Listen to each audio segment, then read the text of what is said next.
It's Wednesday, November 3rd. Coming up live on The View. The votes have been counted in Hot Topics. From the power of Palin at the polls yesterday to how Heidi and Spencer blew $10 million. Plus, why George W. Bush says Kanye West's comment was the lowest point of his presidency. And the Red, White, and View is welcoming America's Mayor Rudy Giuliani with a day after election wrap-up and his view on the U.S. at the highest risk of a terror attack since 9/11. You could say, yes, I am gay. For the first time, Ricky Martin's telling Barbara why he refused to answer, why he came out now, and what's next for his career. All that, Hot Topics and more, coming up live on The View.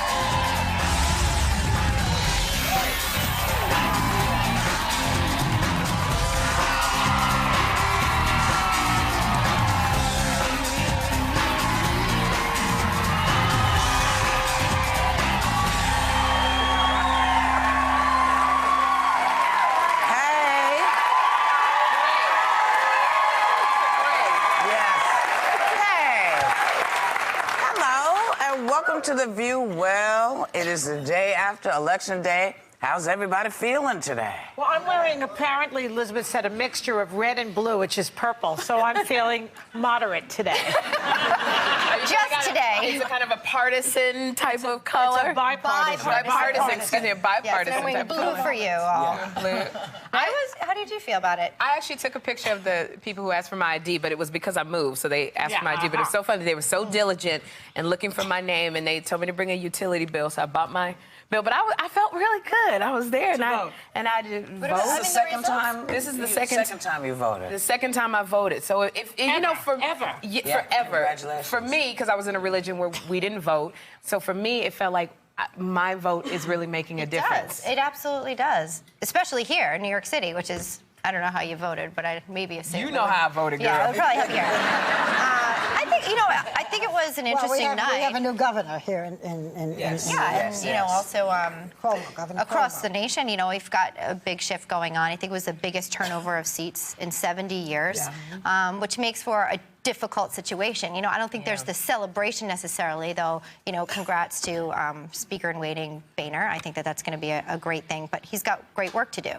This is what Obama actually came in saying he would do, bring the parties together. And I think now with the split House and Senate, I think that will be difficult, but the challenge of finding compromise instead of stalemate. Well, now they have a chance to show us what they would do, the things that they've been complaining about for 2 years. The Republicans, well, they have a chance. Here's the thing. Look, today is really a special day, and I think it should be embraced as, don't just make it about red and blue. It's red, white, and blue, and I think right now we're seeing the fact that we have a Senate and a House that may not necessarily agree, but a president who came in here saying he was going to unite this country, and the mark of a good leader is someone who can bring those together to find compromise. And I think he's going to be able to do it. One of his mantras was that he was working for bipartisanship. And I don't know the accusation that he didn't want to bring the country together. He was always working. In fact, on the left, wait a minute, on the left, he was accused and criticized for being too bipartisan and trying to get Republicans to agree with him. And they said no to everything he did. The language, though, has shifted to, and by example of what you just said,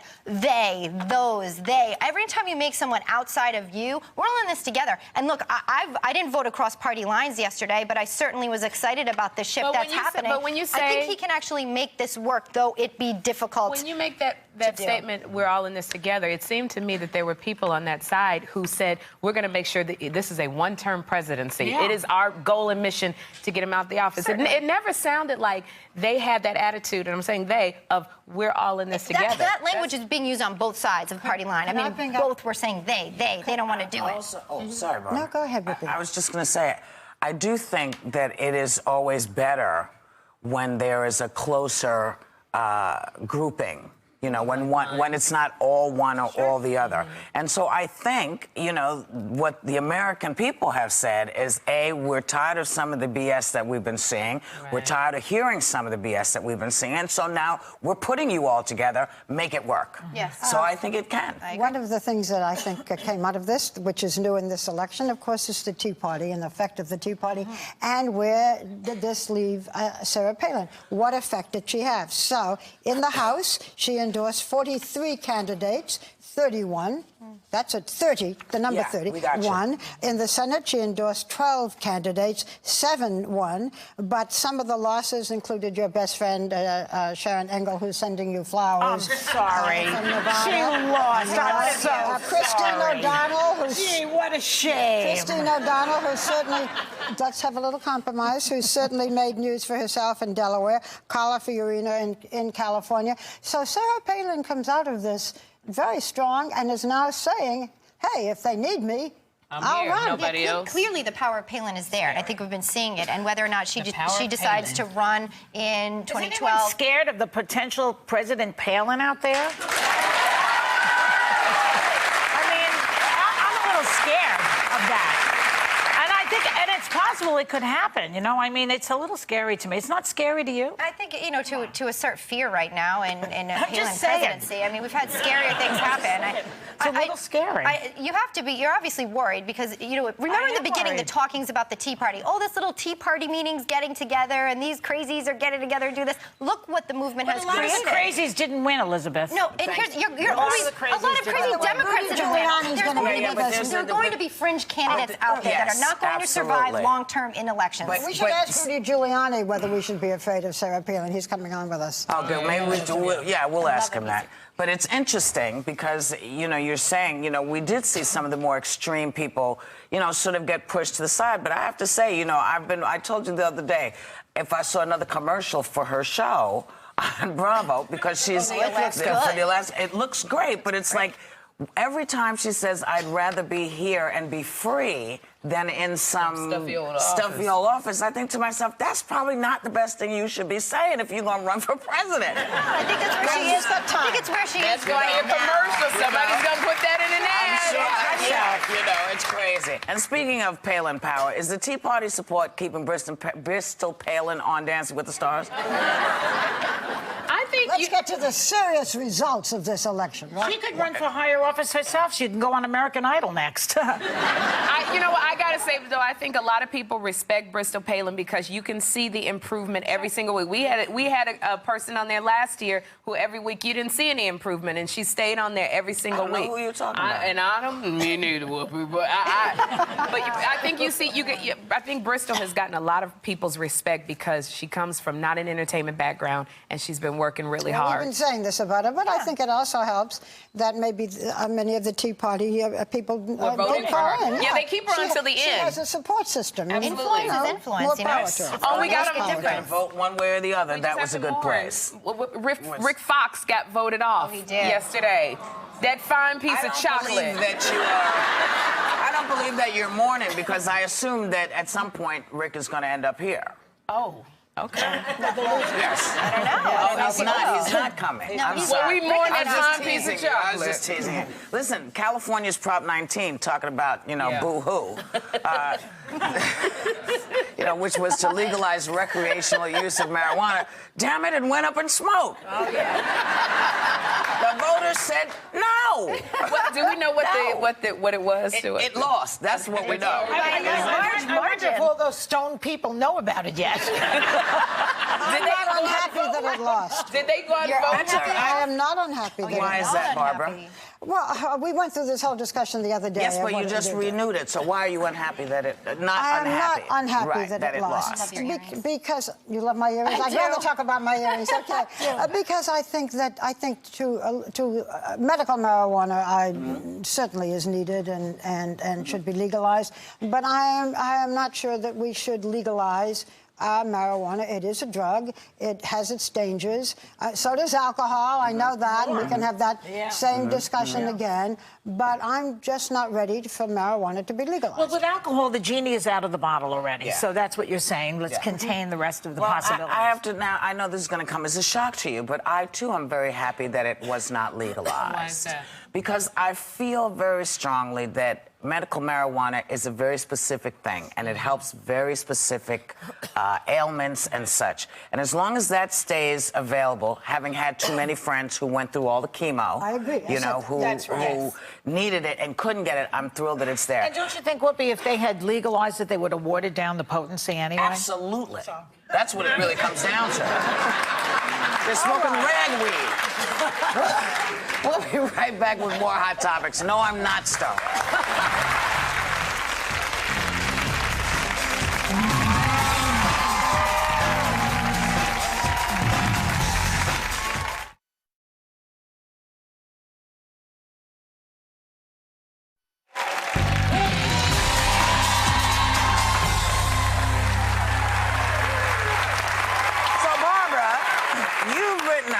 A new article appearing in the latest issue of Vanity Fair. Do tell, darling, do tell. Oh, thank you so much. Okay. When I was recovering from open heart surgery and I didn't have too much to do, I wrote about my experience for Vanity Fair. We're also going to be doing a big special on it on ABC in January. But right now, the issue is called Her Change of Heart. And indeed it was. I have a pig valve now, and it's on the in New York. And you have a cow valve. You have a cow valve. What did I say? You said you have a pig. No, I have a cow valve. Thank you for doing it. And in the magazine article, you said, "Good thing I didn't get a pig valve because that wouldn't have been kosher." That's right. Okay. So the magazine shows on the cover is available in New York and Los Angeles tomorrow, and in newsstands nationwide on Tuesday, November 9th. There's a nice picture of me. The one thing of you, when you wrote, and this is yours, so I'm giving this back to you. Barbara, the one thing when you wrote this article, reading it, the sense of humor you had all throughout this article, in having to going through that, knowing that you might not have come back from this. You were able to keep your... And so seriously, there just would have been 4 of you. See, this is the kind of stuff she was saying the entire time. She never when you went under, did you think, well, I could possibly not come out of this? You did. Even though it's only 2%, I mean, it's a very safe operation. There are 500,000 of them done every year. And one of the reasons I wrote this is that heart disease is the biggest killer of women, and women neglect this. But yeah, there is a chance you don't come out of it, and the first 72 hours after it are dangerous. So I asked my daughter to come. I said, I'm not going to die, but just in case. And I took her through the apartment and said, pick out what you want, because when I'm gone, you know, they come in and glom, or I'll sell everything. Why didn't you call us? We would have picked some stuff out. I'm just kidding. I'm just kidding. Unlike you, my daughter You know, there's a pair of earrings that I've been eyeing. Let me tell you why I love Jackie. You wear, I could do a necklace with it. Let me tell you why, And what did Jackie say? Karen, who does makeup, wants my black pocketbook. Jackie did not want anything. Oh, no, she didn't. She said, I'll come and be with you when you have your operation. But she did. She wanted a couple of mementos. Like my diamond ring and a few necklaces. No kidding. Maybe she doesn't like your taste. You ever think of that? You people are all hot. I'm having this operation. We can the entire time, I jumped all through this. There is something you can't. If not, you cry, right? Yes. There's something you wrote in here toward the end of the article. Can I share it before people read it? It said, the surgery had to have some meaning for me. I decided that with my new heart, it was time for a new attitude and to do the things I wanted to do for years and not continue to do the things that I had no serious interest in.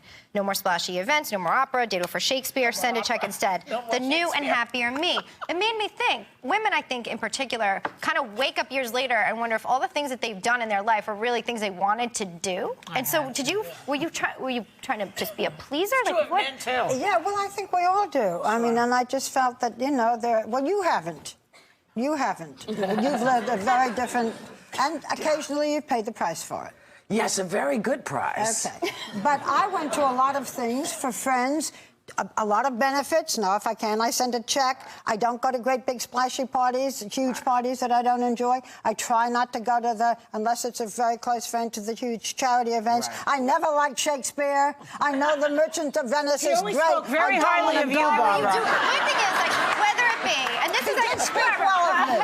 I'll send them a check. Send him a check. Send him those earrings. I just want you all to know that these people really, these 4 people whom I told the morning that I made my announcement, these 4 people really did not want me to pass on. No, we did not. We didn't. Maybe a little. Maybe a little. Barbara, don't speak for us like that. Thank you. But can I still get those shoes? Even if I'm overwhelmed. My new heart is is overwhelmed with gratitude for you four. What are they? You say the word. You know what they are. It here's- begins with a B. Oh, We're your bitches. That's right. I said it for you, The most Barbara. amazing thing, Barbara, is that we know eventually it will happen. Oh, what they? everyone. Not For all of us. You'll never get out of Not that. if I keep smoking medical marijuana. That's right. We'll be right back with Rudy Giuliani.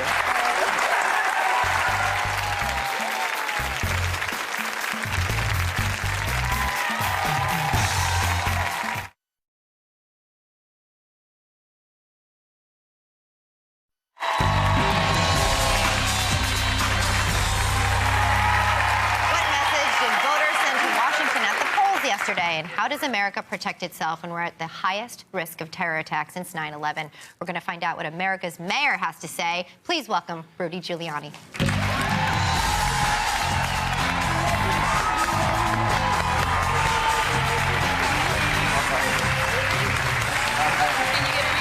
I'm getting there. Thank you, dear. Glad to have you here. Nice to be here. We have a ton of questions, but we'll start with the election. Obviously, last night was a big turnover, biggest one in 70 years. Is this a strong message Americans are sending up right now? About as strong as you can make it, right? I mean, the House of Representatives is the people's body. It's the one election that takes place now in midterms that's nationwide. Senate elections are, 1/3, and governor's elections are 1/3 or a half. This is the entire country. Every little part of the country gets to vote.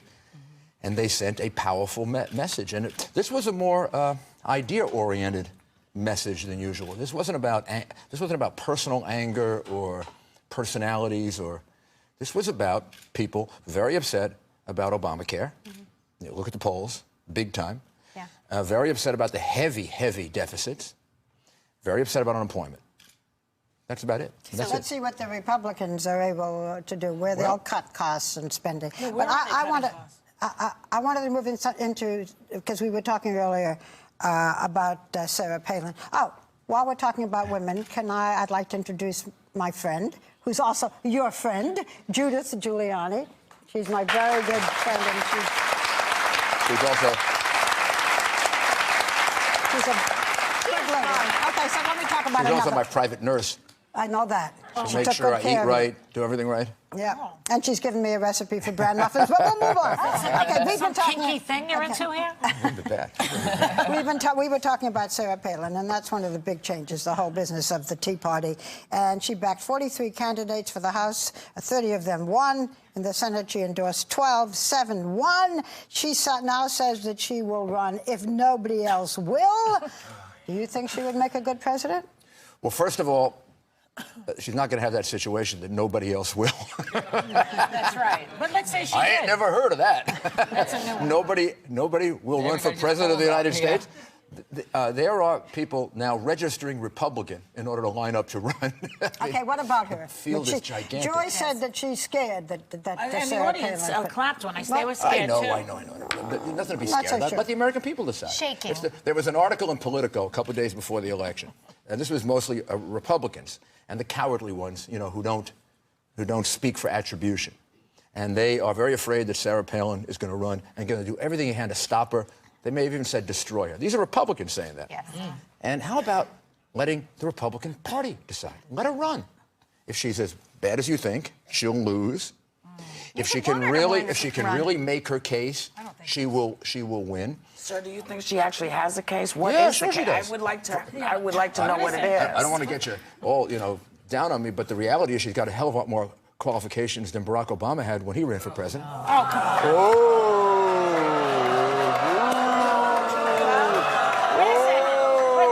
Let me explain to you why.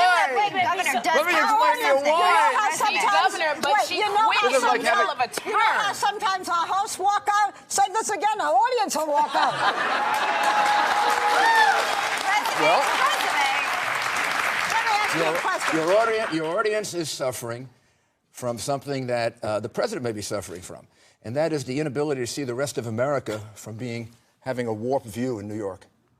They're not all from New York. They're not all from New York. Do you know what happened? Do you know Usually what? I'm used used to getting booed. Do you know what happened yesterday? Do you have any idea what the rest of your citizens told you yesterday? Do you have any idea of the dimension of it?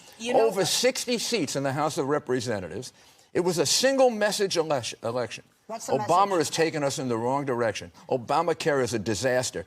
Our health insurance is going up, and you're taking away private medicine health from insurance, us. Everybody's blaming that on Obama, that the health insurance premiums are going up right now. He passed a bill that was insane. The bill. I am an expert on health care. Okay. I ran the second largest hospital system in this country for 8 years and got it out of debt. Okay, we want to get How many do we have left? We have all. How many do we have left? Quite a few of those hospitals, sir, and I have a great deal of respect for you. But I have to say, no, they're not. St. Vincent's is gone. I didn't run St. Vincent. St. Vincent's a private hospital. Now, how about we talk about the facts? I ran 17 hospitals. Yeah, but we want to get to other things. They all are in existence. I took them from a position of being unaccredited to every single one of them was accredited. And the reality is, as an expert on health care, having run those hospitals, this bill is a disaster. Okay, I want to ask you. It's a disaster. Because we want to get to the threat. 65% of the American people agree with me. The president doesn't get it. Okay. That was a recent that number isn't made up. It's CNN. You don't get it. Mr. Mayor, what will it take to make you run again? What would it take to make me run again? Yeah. As Sarah Palin's running mate. You know what?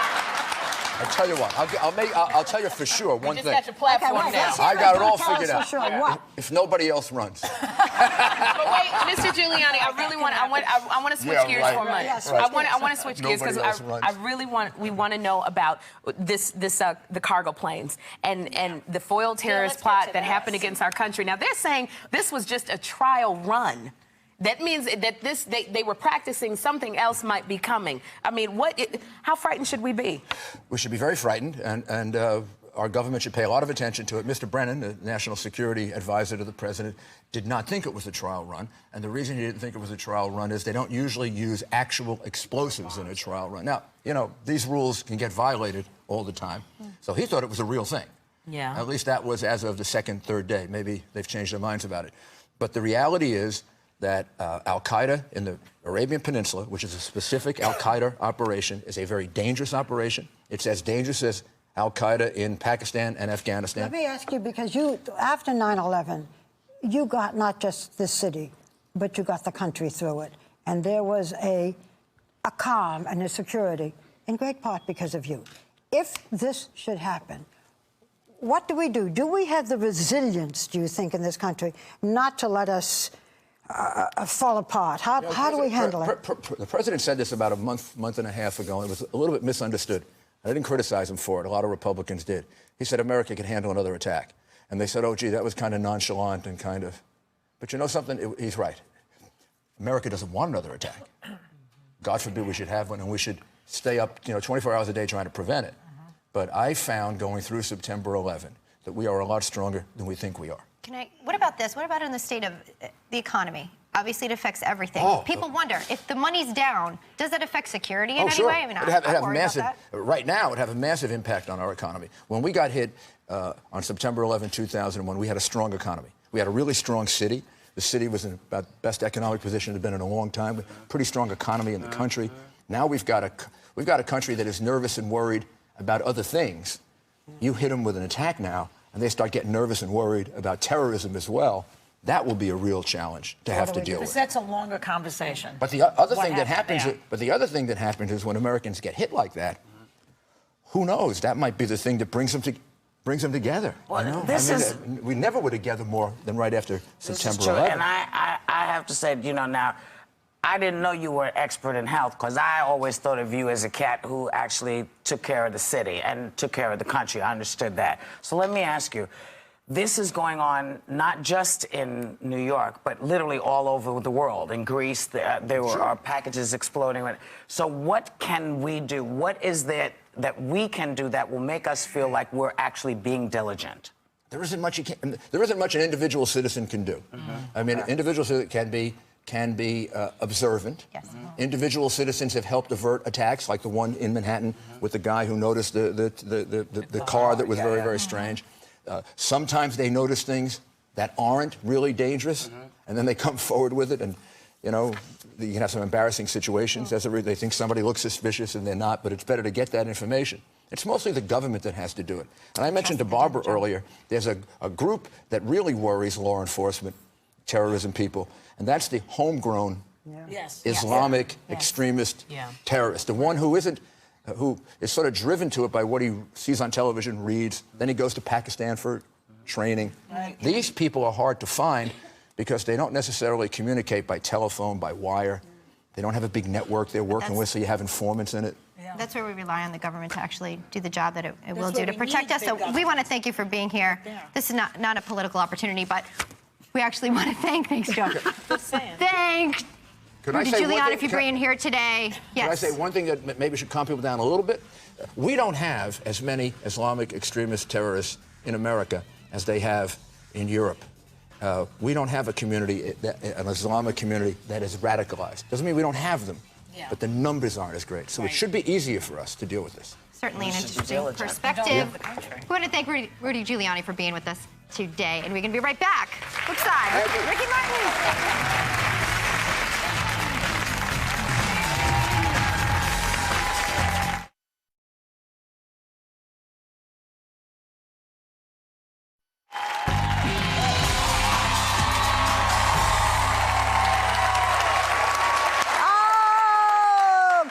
So, 10 years ago, when Ricky Martin was one of the biggest superstars in the world, he and I sat down for an interview together in Puerto Rico.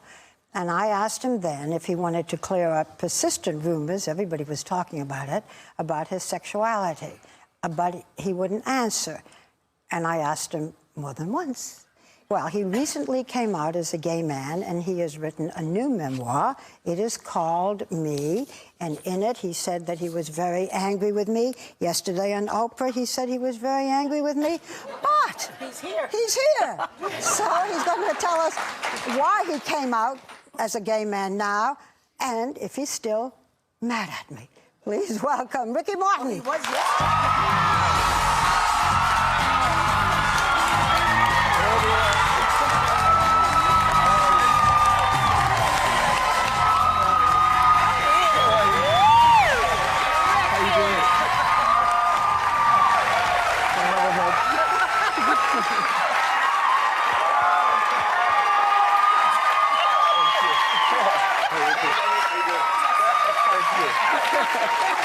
Come sit. Well,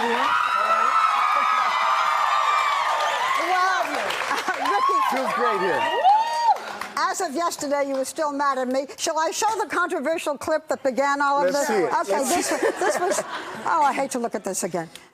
Here we go. I'm sweating already. Okay, 10 years ago. Ricky, when do you have the kind of stardom that you have, the rumors follow. And with you, there have been the rumors that question or talk about your sexual orientation. You must be aware of these rumors. Of course. Okay. Do they hurt? How do you handle them? The word says it. Intimacy. Sometimes I go, well, if it's going to sell some albums, why not? You can say anything you want. But I know how this works. I've been in the business for 17 years now, and I know how it works. You know, you could stop these rumors. You could say, as many artists have, yes, I am gay. Or you could say, no, I'm not. I don't want to put you on the spot, but I get it. But it's in your in your power to do it. Thank you so much for giving me. And I'm bringing it up, Ricky, because you know that this is being said. I understand, and thank you so much. And you're even being named. For giving me the opportunity to express the rumors. However, for some reason, I just don't feel like it. Wow. Remember that? I haven't seen that interview in a long time. That was on an Academy Award special. And last year on our Academy Award special, I did say that I regretted it, that I shouldn't have pushed you, because I realized that you were afraid in great part of losing female fans. But the book is coming out this week, and even up until yesterday, you said you were very angry with me. Are we over it? You know, that was 10 years ago. Yeah, but you said it yesterday. Maybe we should push this one. No.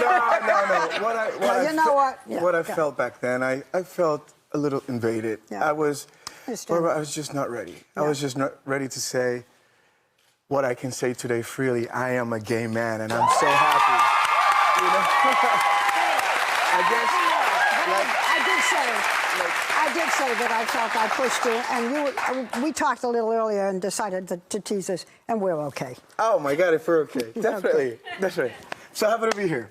It was hard for you. You had years of struggle with this particular, your identity, et cetera, wasn't it? It was difficult. Tell the audience why it's difficult to not come out. It's so sad that today we're still dealing with the fact that sexuality it's so intense. It's still a taboo for so many cultures, and if I knew how good it was going to feel, I would have answered yes 10 years ago. But Ricky, weren't you afraid of losing, especially young female fans? Maybe, yes. Maybe that was one of the reasons. But I was, you know, my faith back then was telling me that what I was feeling was bad, was evil, that it was not good to feel. Is that from your culture? My faith. Well, more than my culture. I don't believe it's a cultural thing, because this happens all over the world. Right now, there are men and women that are struggling with their sexuality. It doesn't matter if they're 17 or if they're in their 30s or they're 56-year-old people that are still struggling with this. Well, when it some goes faiths beyond. tell you that it's a sin to be homosexual, you're going to have trouble with it. Of course. That's what happens. And what was you mentioned the female fan reaction. What was that? Because I know I'm a female fan, and I love you even more. Thank you. Because I think everyone just wants everyone to feel happy and confident to say who they really are. So what was the reaction? If you have a young teen star today, I think it would still be hard for a young male teen star today, with all these little girls saying, we love you, to say I'm gay. Well, was And that's it? really sad. What, It shouldn't be like that. what was the response from your female fans then? What was, because I would assume it would be fine. My Twitter followers went from 500,000 to 1.8 million. See? Like, as simple as that. The fear was here. No, the fear was here. I just wanted to ask you, given the spate of things that have been happening with young gay folks, young gay men committing suicide, all the bullying that's going on, do you think if we could find a way to have this discussion and leave other people's sexuality alone, we could combat some of what's going on? I think it's about self-esteem, and as parents, we must be constantly telling our children how important they are, and how important they are for their family and for society. I am going to look in the camera right now, and if you're out there and you're struggling with your sexuality, I love you. You are very important to me. You're very important to this society. God doesn't make mistakes. That's right. You are very special. It gets hard. It gets hard sometimes, but it gets really cool afterwards. Accept yourself. It's very cool. But you said it was against your faith. You said Right God now- doesn't, Yes, So, right now, Make mistakes. I am a very spiritual man. And my God doesn't make mistakes.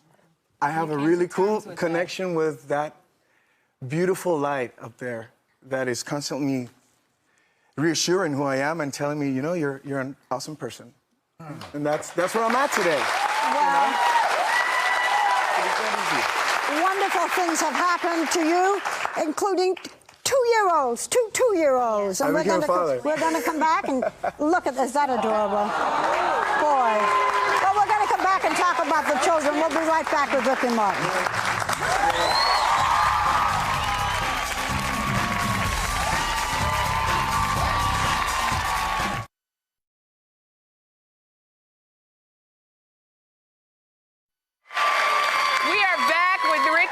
And Ricky, I got to tell you, I'm so glad you came out, but still in my fantasies, I picture you holding me and saying, te amo, mi querida. I picture you hugging me. Come here. Come here, baby. Come here, baby. That's what I'm picturing now. I'm pregnant right now. That's what I'm baby. Come here. He's pretty got his hands full. He's got Twins. You never lost me as a fan. I just, yes. So let's talk about babies. You know, you became pairs. Two twins. You became the father of twin sons, Matteo and Valentino, and you used an egg donor and a surrogate. Yeah. So when did you know you wanted to be a father? I think I always wanted to be a father. I have a beautiful relationship with my dad and great memories, and I always wanted to be a daddy. But to be honest, the work that I did with my foundation, which is my mission, is to combat human trafficking. So I've been going around the world talking about it, and I've been meeting with a lot of kids that are victims of. It's a terrible thing. It's horrible. And it's pervasive. What's the name of the foundation? Ricky Martin Foundation. There we go. But it's a very beautiful project called People for Children, which focuses on human trafficking, on trying to work against this horrible crime. And I think seeing or listening to the testimonies of these children and the capacity of healing that they have, even after going through so many horrible experiences, it just got me closer. And one day when I was in Thailand after the tsunami, I was holding the youngest survivor. His name was Baby Wave. They called him Baby Wave. And I said, oh my God, can I adopt you? I thought of adoption. I thought of bringing him home, but in Thailand, as a single father, you can't adopt. So then I started looking for my options, and surrogacy was a very beautiful one, and I'm so happy. My kids are my miracles. And your mother helps you take care of them. My mother is on cloud 9. My mother... She's grandma, abuela. Yeah, she... How did they deal with the fact that you came out? How did your parents deal with it? My mother asked me if I was in love. And one day, I was in love and heartbroken, and she asked me, my son, are you in love? And I said, yes, Mom, I'm in love. Is it with a man? Oh, she said that. And I said, yes, Mom, is with a man. And she said, stand up and give me a hug right now. I love you with all my heart. How about Dad? Same thing. Dad, too. Same so thing. They sort of suspected it, but they didn't feel... So they didn't want to ask you? It's the Unlike typical Barbara. huge lion. Elephant in the room. It's a big elephant in the room that everybody knows, but no one talks about. I just got to switch it up for a minute, because I got to say, you've been performing since you were 6, and at the age of 12, you were in a group, I remember, called Menudo. Menudo. Look at that. You were the shortest one, and I remember you, and you look like such a pro when you would dance, but I hear you had to audition for Menudo 3 times. And got rejected. Wow. What? But I really wanted to be an entertainer, and I've always enjoyed being on stage. If it was in school, performing for the play, or being an altar boy, ringing the bell, just hey, I'm here. But hey, it was one of those things. Quickly, darling, tell me, you coming to Broadway? Welcome. Thank you. You're doing Evita. Evita. Yeah, I'm doing Evita. Next year. Looking forward to it. I'm doing Che Guevara. Wow, that's Ricky. Really looking forward to it. We are so glad you came. You have helped so many teens just by what you said in that camera. Thank you so much. Our thanks to Ricky Martin. Members of our studio audience are going home with a copy of his new book, Me. We'll be right back.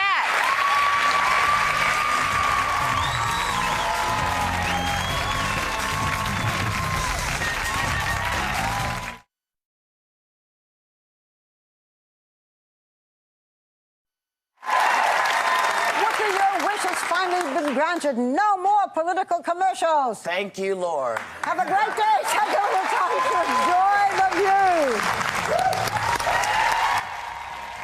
TV's best comedy, Modern Family, is all new tonight at 9, 8 Central on ABC.